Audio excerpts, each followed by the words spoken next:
पिता और पुत्र और पवित्र आत्मा के नाम पर आमीन। प्रभु यीशु क्रिस्त में मेरे प्यारे भाइयों और बहनों, आप सभी का हार्दिक स्वागत है आज की इस प्रार्थना में। मैं ईश्वर से प्रार्थना करता हूं कि आप सभी ईश्वर में बने हुए हैं और ईश्वर आपको प्रचुर मात्रा में आशीष प्रदान करे। प्रभु की दया और प्रभु की कृपा और प्रभु का प्रेम आप में सदा सर्वदा उमड़ता रहे। प्रभु का वचन हमें मार्गदर्शन प्रदान करे और प्रभु के वचन को हम अपने जीवन में ग्रहण करें और उस पर हम चलते जाएं। आज हमारे मनन चिंतन का विषय है नशा कैसे छोड़ें और नशे से कैसे छुटकारा पाएं। सर्वप्रथम हम बाइबल के कुछ वचन को पढ़ेंगे कि नशा करने से क्या होता है। इसके लिए हम सबसे पहले एफेसियों अध्याय 5 वाक्यांश 18 पढ़ेंगे। अंगूरी पीकर मतवाले नहीं बने, क्योंकि इससे विषय वासना उत्पन्न होती है, बल्कि पवित्र आत्मा से परिपूर्ण हो जाएं। सुक्ति ग्रंथ अध्याय 20 वाक्यांश 1। अंगूरी उपवास करती और मदिरा उपद्रव मचाती है, जो उनके कारण भटकता है वह बुद्धिमानी नहीं। प्रवक्ता ग्रंथ अध्याय 18 वाक्यांश 31। यदि तुम अपनी वासनाओं का दास बनोगे तो तुम्हारे शत्रु तुम्हारा उपहास करेंगे। प्रवक्ता ग्रंथ अध्याय 31 वाक्यांश 30। अंगूरी पीने में अपनी वीरता का प्रदर्शन मत करो, क्योंकि अंगूरी ने बहुतों का विनाश किया है। ईसाया का ग्रंथ अध्याय 5 वाक्यांश 11। धिक्कार उन लोगों को जो बड़े सवेरे से मदिरा पीते और संध्या को देर तक अंगूरी पीकर मतवाले हो जाते हैं। प्रवक्ता ग्रंथ अध्याय 19 वाक्यांश 2। अंगूरी और स्त्रियां समझदार लोगों को भटकाती है। हाँ मेरे प्यारे भाइयों और बहनों, प्रभु का वचन हमें स्पष्ट बताता है अंगूरी पीने से वासना उत्पन्न होती है और ये हमारे परिवार में लड़ाई कराती है। जब हम मदिरा पीते हैं, शराब पीते हैं, शराब के नशे में आकर हम परिवार में लड़ाई झगड़े करते हैं। पति पत्नी के बीच में लड़ाई, माता पिता बच्चों के बीच में लड़ाई, सगे संबंधियों आस पड़ोसियों से लड़ाई। शराब पीकर हमें नहीं मालूम होता कि हम अपने मुख से क्या बोल रहे हैं, कितना अपशब्द बोल रहे हैं, हम कितना अत्याचार कर रहे हैं अपने परिवार पर, अपने माता पिता पर, पति पत्नी पर। आज संसार में महिलाएं भी शराब का सेवन कर रही है और शराब से धुत होकर गाड़ी से एक्सीडेंट हो जाता है, किसी पे गाड़ी चढ़ा देते हैं, बैलेंस खो देते हैं, क्योंकि शैतान हमसे यही चाहता है कि हम प्रलोभन में, व्यभिचार में, वासनाओं में पड़े, गंदी संगति में पड़े, हम अपना कंट्रोल खो बैठे, हम अपना जीवन नष्ट कर दें। आज संसार में अनेक लोग हैं, परिवार में पत्नी अपने पति के लिए प्रार्थना कर रहे हैं, माताएं अपने बच्चों के लिए प्रार्थना कर रहे हैं। हाँ मेरे प्यारे भाइयों और बहनों, और बच्चे अपने माता पिता के लिए प्रार्थना कर रहे हैं। मैं आपको एक कहानी सुनाता हूँ, सच्ची कहानी। एक परिवार है जिसमें उनकी पहली पत्नी ने खुदकुशी कर ली। पति ई रिक्शा चलाता है और उनके 3 बच्चे हैं। पहला बच्चा जो है वो फर्स्ट बीवी का है। उस पति ने दूसरी शादी कर ली और उनके 2 बच्चे हैं। वो जो सौतेली माँ है वो नशा करती है और नशे की वजह से वह प्रेम करना भूल चुकी है। और उन बच्चों के पिताजी वो भी रात को थक कर आते हैं और नशा करके सो जाते हैं। बच्चों ने खाना खाया कि नहीं, उन्हें कुछ भी लेना देना नहीं है। और जो उनकी माताजी है वो कहती है कि तुम कौन सा कमा के लाते हैं बच्चों को समय पर खाना नहीं देती, बच्चों से पूरा घर का काम कराती है, बर्तन झाड़ू पोंछा, और बच्चों को घर से बाहर निकाल देती है। मैंने एक दिन उस बच्चे से पूछा कि पापा कुछ नहीं कहते हैं? कि नहीं, पापा से भी लड़ बैठती है वो, और उस बच्चे को हमेशा कहती है निकल जाए यहाँ से, मारते हैं, पीटते हैं। तो एक दिन मैंने उसे बुलाया अपने घर पे, खाना खिलाया। उसकी पढ़ने की इच्छा है लेकिन शराब की वजह से वो बच्चा नहीं पढ़ सकता। मुझे बहुत दुख हुआ। इससे मुझे मालूम चला कि संसार में कितने सारे बच्चे हैं जो पढ़ना चाहते हैं, उनका एक भविष्य है, उनकी एक इच्छा है, उनकी एक योजना है ईश्वर के द्वारा। हम उन योजनाओं को, उन इच्छाओं को मार रहे हैं, खत्म कर रहे हैं। हम उनको आगे बढ़ने से, पढ़ाई करने से रोक रहे हैं। बात करते करते उस बच्चे से जब मैंने पूछा, आप पढ़ना चाहते हो? कहा हाँ, लेकिन कहा कि मेरे पापा का आधार कार्ड नहीं है, डॉक्यूमेंट नहीं है, और अगर मैं घर में आधार कार्ड डॉक्यूमेंट लूंगा तो मम्मी मुझे मारेगी। वो पढ़ने नहीं देना चाहती। मैं स्कूल जाना चाहता हूँ, लेकिन वो बोलती है घर का काम कौन करेगा। गालियां बकती है, अपशब्द कहते हैं, लेकिन उस बच्चे के चेहरे पे एक मुस्कान है, एक उम्मीद है। आज हमें इस कहानी से एक सीखनी चाहिए कि हम भी कहीं ना कहीं अपने परिवार में एक बाधा बन रहे हैं। हमारे द्वारा किया हुआ पाप हम बच्चों के जीवन में डाल रहे हैं। बच्चों के जीवन में, परिवार में जो आशीषें आनी चाहिए, वो आशीषें हम रोक रहे हैं। हमारे जीवन में पवित्रता नहीं है। ईश्वर हमसे चाहता है कि तुम पवित्र बनो, व्यभिचार से दूर रहो, शराब पीकर मतवाले नहीं बनो। शराब से लड़ाई उत्पन्न होती है। हमें सब कुछ का ज्ञान है, क्योंकि ईश्वर ने हमें समझ प्रदान की है, किंतु आज हम असमझ हो चुके हैं, अज्ञानी हो चुके हैं। सब कुछ जानते हुए भी पाप करते हैं। जब उस बच्चे ने कहा कि मेरा बस चले, और मैं तो ये प्रार्थना करता हूं कि वो शराब बंद हो जाए, इस चीज से आपको एक चीज सीखनी है। जब आप प्रार्थना करते हो, तब आपको ये बोलना है जो जड़ है वह नष्ट हो जाए। मेरे पति का शराब छूट जाए, मेरे बेटे का शराब का नशा छूट जाए, नहीं। आपको ये बोलना है, प्रभु मैं इसी वक्त आदेश देता हूं कि शराब आत्मा इसी वक्त मेरे परिवार से, मेरे बच्चे से, मेरे पति के जीवन से इसी वक्त नष्ट हो जाए। हमें आदेश देना है, क्योंकि ईश्वर ने हमें सामर्थ्य दिया है सांपों और बिच्छुओं को कुचलने का, अंधकार की शक्तियों को नष्ट करने का अधिकार दिया है। हमें विश्वास करना है।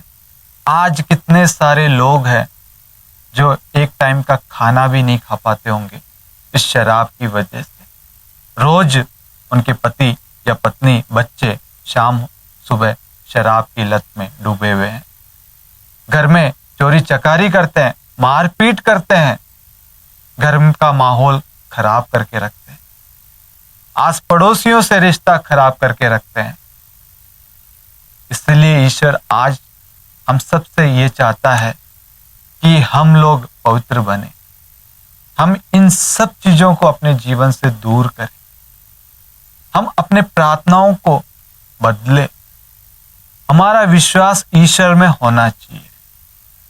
आज आपके आंखों से जो आंसू बहे हैं, ईश्वर उन सबको देख रहा है।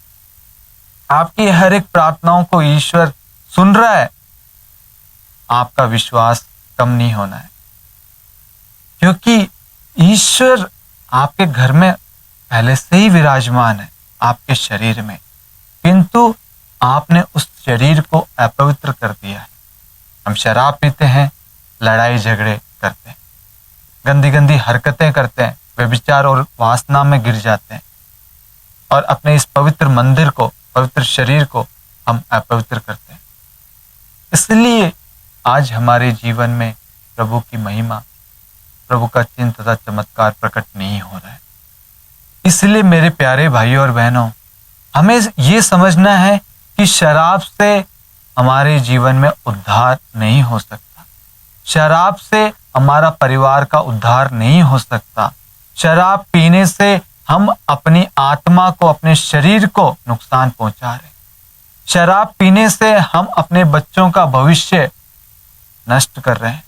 शराब पीने से हम ईश्वर की आशीषों से वंचित है। शराब की वजह से आज हमारा परिवार बिखर रहा है।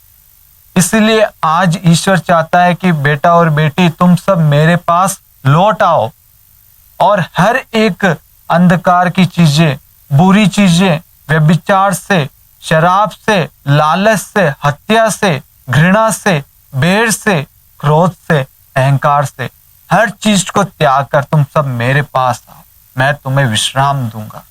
आज हर एक व्यक्ति को प्रभु बुलाता है, तुम सब मेरे पास आओ। यह मनुष्य के लिए असंभव है, ईश्वर के लिए संभव है। आज बहुत सारे लोग हैं जो कोशिश करते हैं शराब छोड़ने की, किंतु संगति ऐसी है, वह घर से तो बोल के निकलते हैं कि मैं नहीं पीऊंगा और दोस्तों के साथ में मिलके पी लेते। इसीलिए मेरे प्यारे भाइयों और बहनों, आपको वचन में दृढ़ रहना है, वचन पर अटूट रहना है। अगर आपने ईश्वर के साथ में रिश्ता बनाया है तो उसे पवित्र भरा बनाइए।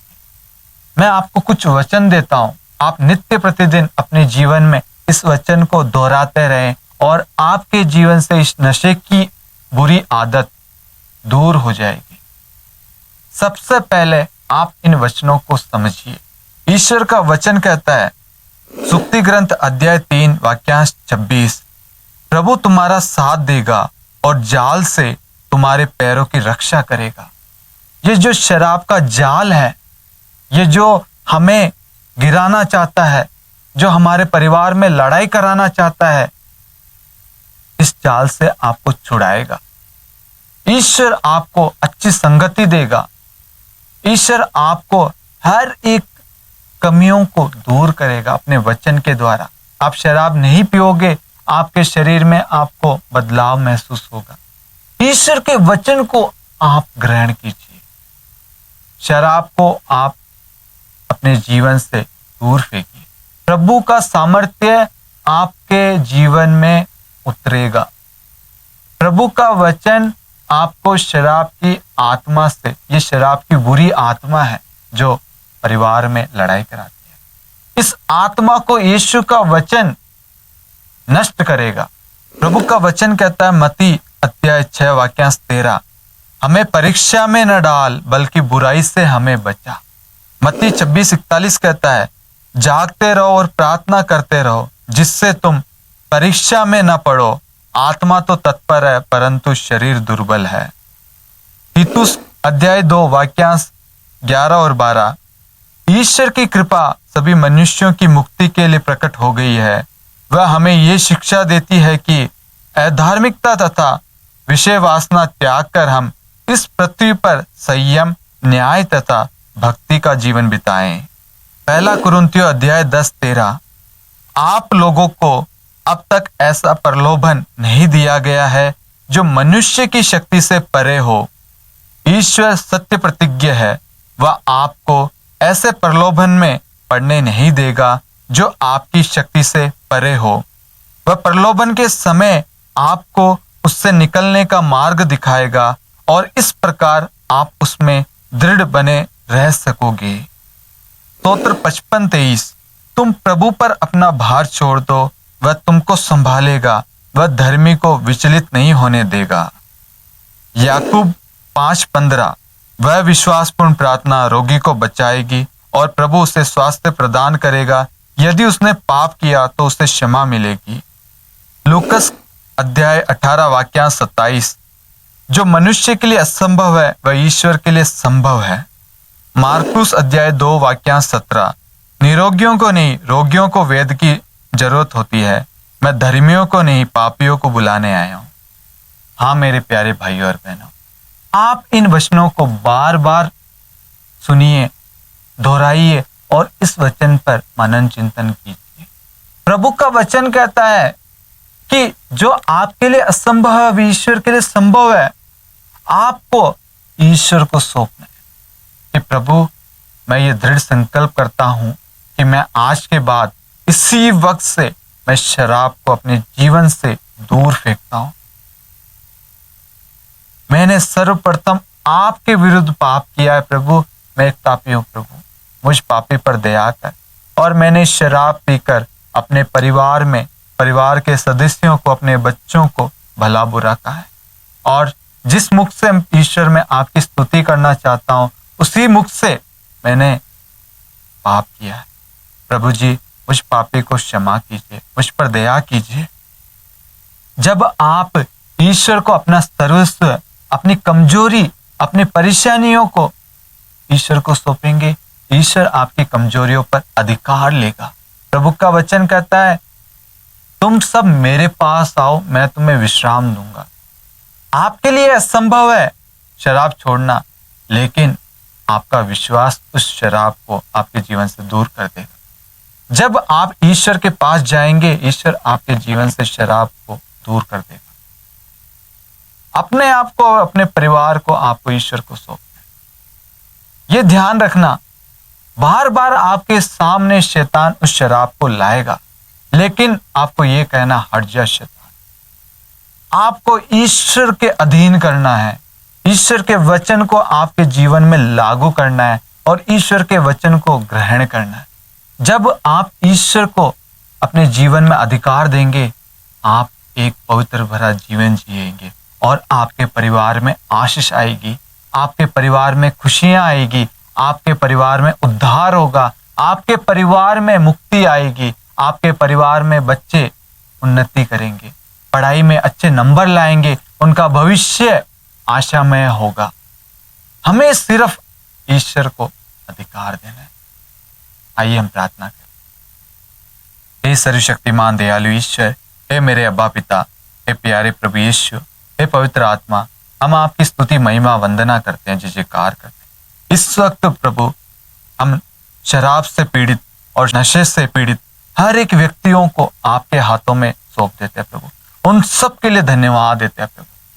प्रभु जी, उन पर आप अपना पवित्र भरा हाथ रखकर उन्हें चंगाई दीजिए प्रभु। आपका वचन कहता है, निरोगियों को वैद्य की जरूरत नहीं, रोगियों को वैद्य की जरूरत है। मैं पापियों को बुलाने आया हूं, धर्मियों को नहीं। प्रभु जी, आज आप अपने वचन के द्वारा अनेक लोगों का जीवन बदल रहे हैं प्रभु, उन्हें इस बंधन से मुक्त कर रहे हैं प्रभु जी। आज उन्हें पश्चाताप करने का अवसर आप प्रदान कर रहे हैं प्रभु, उन्हें आप पाप से छुटकारा दे रहे हैं प्रभु, इस बंधन से मुक्ति दे रहे हैं प्रभु। प्रभु, वह जान चुके हैं कि वह कहां गलत है। वह व्यभिचार में पड़े थे, वह शराब की नशे में पड़े हुए थे प्रभु। आज आपके वचन ने उनके जीवन को खोल दिया है, उनके मार्ग को खोल दिया है प्रभु, और उन्हें बता दिया है कि मार्ग, सत्य और जीवन यीशु है।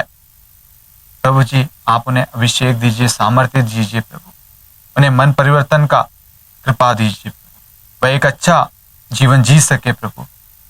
अनेक माताएं हैं, अनेक पत्नियां हैं जो अपने पति के लिए प्रार्थना कर रही है प्रभु। उनके निवेदनों को आज आपने स्वीकार किया है प्रभु। हमें कमजोरी को नहीं, उस जड़ को, उस बीमारी को नष्ट करना है। इसलिए आज इसी वक्त हम शराब की बुरी आत्मा को यीशु मसीह के पवित्र क्रूस के नीचे इसी वक्त नष्ट करते हैं प्रभु जी। अंधकार की हर एक बुरी शक्तियों को प्रभु जी इसी वक्त नष्ट करते हैं प्रभु जी, और आपका वचन इसी वक्त उनके घर में अधिकार ले। आपका वचन कहता है, प्रभु मेरा चरवाहा है, मुझे किसी बात की कमी नहीं। आज से आप उनके चरवाहा है प्रभु। संकट में मैंने प्रभु का पुकारा, प्रभु ने मेरी सुनी और मेरा उद्धार किया। आज शराब से जूझ रहे हर एक व्यक्ति प्रभु आपको पुकार रहे हैं प्रभु, वह इस बंधन से मुक्ति पाना चाहते हैं प्रभु। उन्हें आप सांत्वना दीजिए और उन्हें इस बुराई से, इस व्यभिचार से, इस प्रलोभन से, इस शराब की दुष्ट आत्मा से आप छुटकारा दीजिए। आज अनेक लोगों का जीवन बदल रहा है प्रभु जी, आपकी महिमा प्रकट हो रही है प्रभु जी। आपकी इच्छा यह है कि हम सब पवित्र बने और व्यभिचार से दूर रहें। आज यही चीज समस्त संसार में हर एक व्यक्ति चाह रहा है प्रभु, हम पवित्र बने, हमें हर एक पाप की बुराई से, अंधकार की शक्तियों से आप दूर रखें प्रभु जी। प्रभु जी, आप सबको आशीष दे रहा है मेरे प्यारे भाई और बहनों। आप निरंतर प्रार्थना करते जाएं, प्रभु को धन्यवाद दे, सब बातों के लिए ईश्वर को धन्यवाद दे, किसी बात की चिंता ना करे प्रभु जी। प्रभु जी धन्यवाद ईश्वर, धन्यवाद ईश्वर। प्रभु की कृपा, प्रभु का प्रेम आपकी ओर उमड़ रहा है मेरे प्यारे भाई और बहनों। प्रभु का सामर्थ्य आप पर उतर रहा है मेरे प्यारे भाई और बहनों। प्रभु का अभिषेक आप पर प्रकट हो रहा है। प्रभु आपको अपने प्रेम से भर रहा है मेरे प्यारे भाई और बहनों। प्रभु आपसे शराब की दुष्ट आत्मा को दूर कर चुका है। यह आप विश्वास करना। एक विश्वासपूर्ण प्रार्थना रोगी को बचाती है। आज आपका विश्वास आपके परिवार का उद्धार करेगी। आपने आज दृढ़ संकल्प कर लिया कि मैं आज के बाद में शराब को छूऊंगा भी नहीं, तो आप नहीं छूओगे। आपका जीवन ईश्वर को सौंप और प्रभु आपको नहीं छूने देगा। ये प्रार्थना करते हैं हम यीशु क्रिस्त के नाम पर, आमीन। पिता और पुत्र और पवित्र आत्मा के नाम पर, आमीन। सबको जीश।